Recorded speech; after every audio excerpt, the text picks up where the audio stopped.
Hi, I'm Kendra, and my educational giant report is on B.F. Skinner. The reason I chose him was I took a human development class where we talked about him a little, so I'm glad I get to do some more research. The quote I found from Skinner that I really liked is, "Failure is not always a mistake.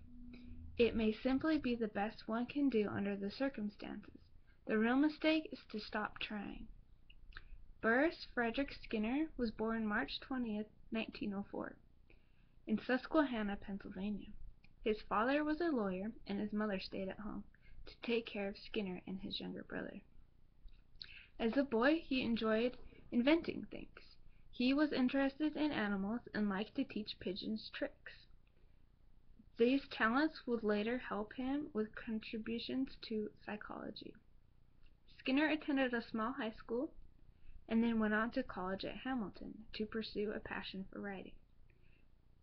After graduation with a degree in English, he had little success. When he was working in a bookstore one day, he came across a book by a Russian psychologist, Pavlov. He became inspired to study psychology and enrolled at Harvard University. He received a Ph.D. in psychology in 1931.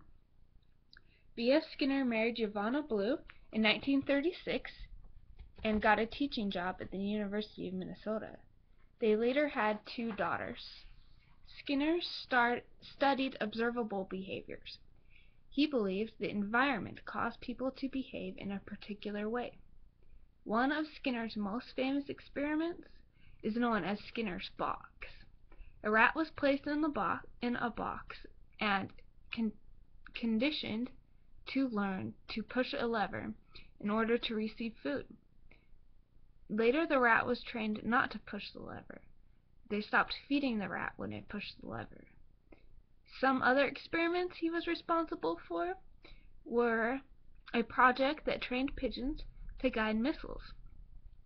Project Pigeon, as it was referred to, was not accepted by the military because radar had just been invented. Skinner learned pigeons were easily trained and began to use pigeons instead of rats. He was even able to train pigeons to play ping pong. Skinner's theory is operant conditioning, a method of learning that occurs through reward and punishment of behaviors. Reinforcement is the process to strengthen behavior.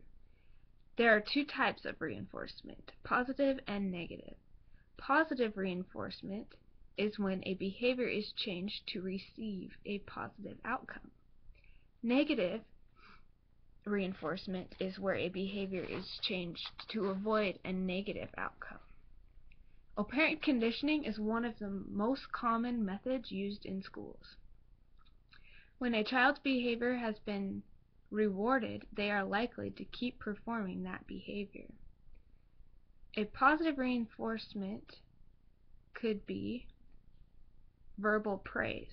When a student is at their desk and they are doing their work, but others are not, you can call attention to the student doing the right thing and indicate to the others what behavior is accepted. While positive reinforcement should mainly be used in classrooms, there are circumstances where a teacher might have to use negative reinforcement. An example may be taking away a privilege because of a bad behavior. We often assist in our own conditioning. We reward ourselves, or we punish ourselves.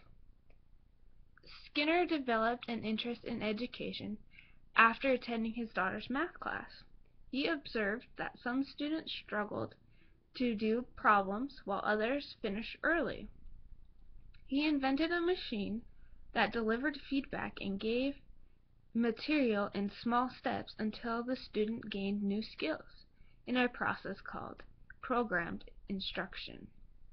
He published his findings in a book titled Technology of Teaching.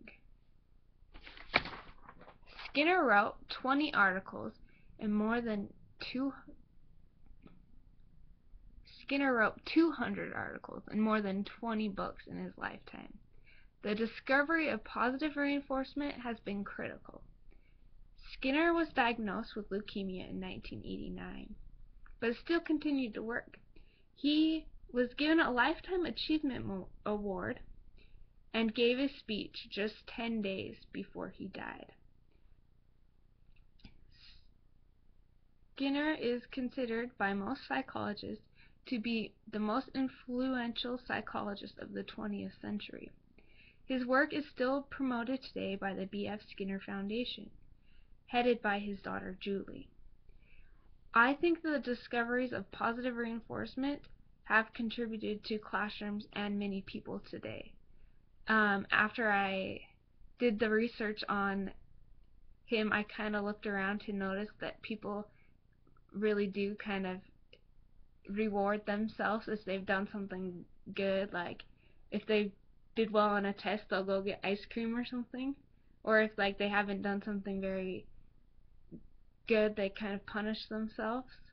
So I definitely have learned something from this and do believe that people do use reinforcement each day. Thanks for watching.